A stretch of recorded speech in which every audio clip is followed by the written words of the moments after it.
Hi, yo, it's Agita again. Also again, making a cameo as a fox because God knows I'm not going to figure this out today. Yeah, it's 1 in the morning, which is still pretty good for me. I got new spikes on my collar.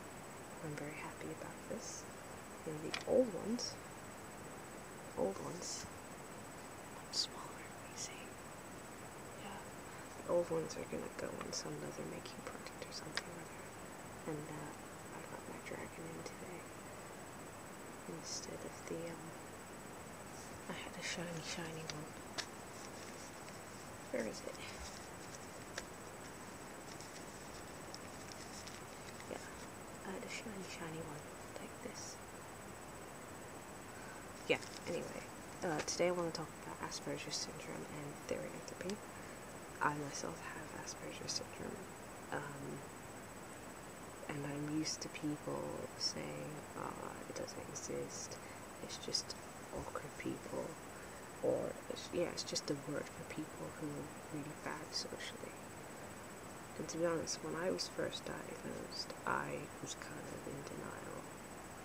I was like, maybe I'm just an awkward person, blah blah blah.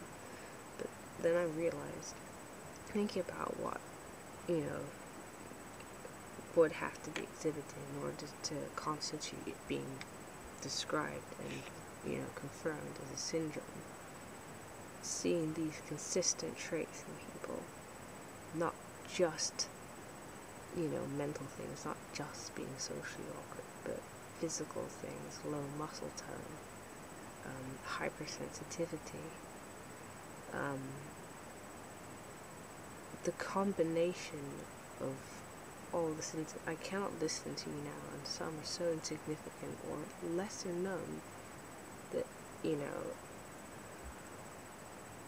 just take my word for it. It isn't just parents thinking of some label to excuse their kids for being difficult. There's a difference between just being an asshole and having Asperger's syndrome, and there's so many people running around the internet who label themselves or self-diagnose themselves as having Asperger's syndrome, and they do not understand just how much it affects everything. And it is a disability, and you're probably looking at me thinking, oh, you're fine, you're not in a wheelchair, you can communicate with the camera. Trust me, there are days where I am reminded starkly of just how difficult it can be for me to function. But this is on top of the Therianthropy. There are some days where I will completely shut down. I cannot communicate with anyone. I properly break down, honestly. Not good. The most ridiculous little things can just trigger me. Just someone moving something in my room without telling me, and I properly freak out over it. And the thing is, people with Asperger's are often intelligent enough to know when they've exhibited one of their own symptoms. Obviously, at the time, they can't, do anything about it. They can't help how they're acting. But after the fact, they can recognize the fact that they've done it, But it doesn't change the fact that you do that instinctively. And I guess it's the same with the shifting, because I know there are lots of things I do that perhaps I shouldn't do, might get me into trouble. At the time, well, I can't control that. And then afterwards, I kind of face palm myself and just be like, hi.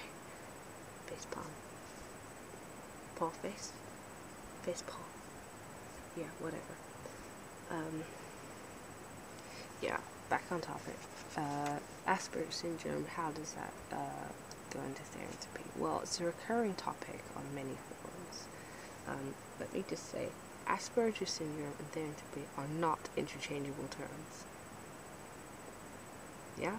There are variants with Asperger's. There are Therians without Asperger's. There are people with Asperger's who aren't Therians.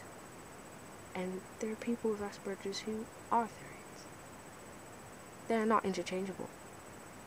And likewise, Asperger's traits cannot always be attributed to Therianthropy, and same goes the other way It's a difficult condition. It's not as obvious a disability as someone in a wheelchair. However, it is a disability for a reason. It annoys me immensely when people self-diagnose themselves with it because they've set similar personality traits, but are unaware of many of the symptoms that are lesser known or less stereotypical. The thing is with Asperger's sufferers is that they are high functioning enough to be able to recognize and mask their own difficulties, which means a lot of people accuse them of faking or say it's not that bad when they really do need help managing their symptoms, and it's often not to hand because people expect them to be normal, especially because a lot of people with Asperger's are highly intelligent, and people wonder, well, if you can do this, then why can't you do this? Why is this an issue? And, sometimes it is pretty ridiculous.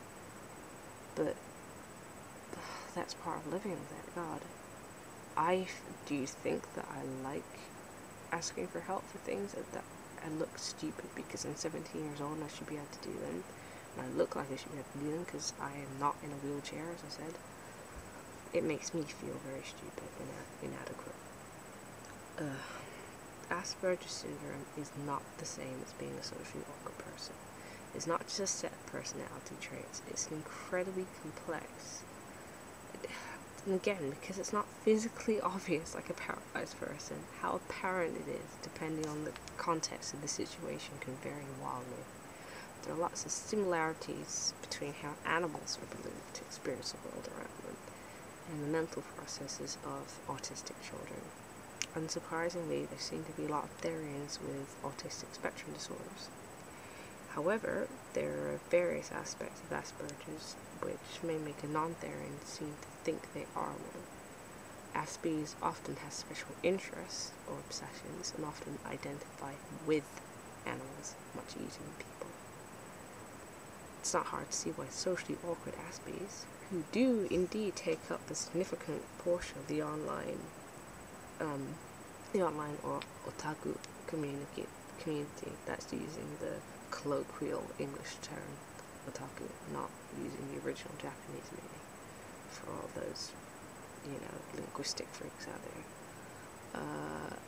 there. They might find themselves comforted by the world of the furry fandom. I thought I was a furry to begin with, because it was the closest thing I could find. Yes, I enjoy wearing ears. Yes, I do appreciate the aesthetics of it, but it's not who I am, and I just realized that it just wasn't enough.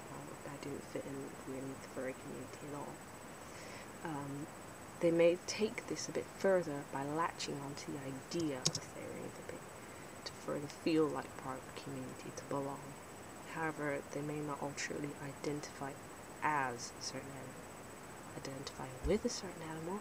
Oh, wolves are cool. They're just like me. I am noble and strong and fierce. I am alpha female. Rawr. And then there's identifying as an animal. I don't feel comfortable in my own body. I'm getting sensations and limbs that I don't have, and urges to roll and stuff that I really shouldn't. The more physical symptoms of Asperger's, like sensory perception, could be considered akin to having a sensory shift that people describe. Like having a heightened sense of hearing and smell and stuff. Aspergers are hypersensitive. So.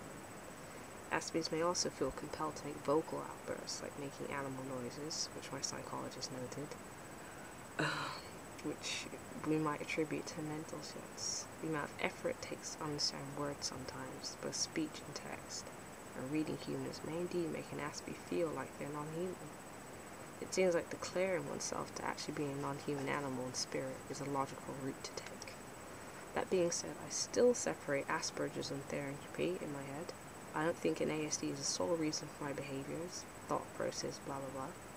I can tell the difference between an anxiety attack triggered by the train timetable changing unexpectedly, and me mental shifting and being unsettled by the presence of humans. They're two different kinds of freak out. So that was me on Asperger's syndrome and Therianthropy. I'll get it out.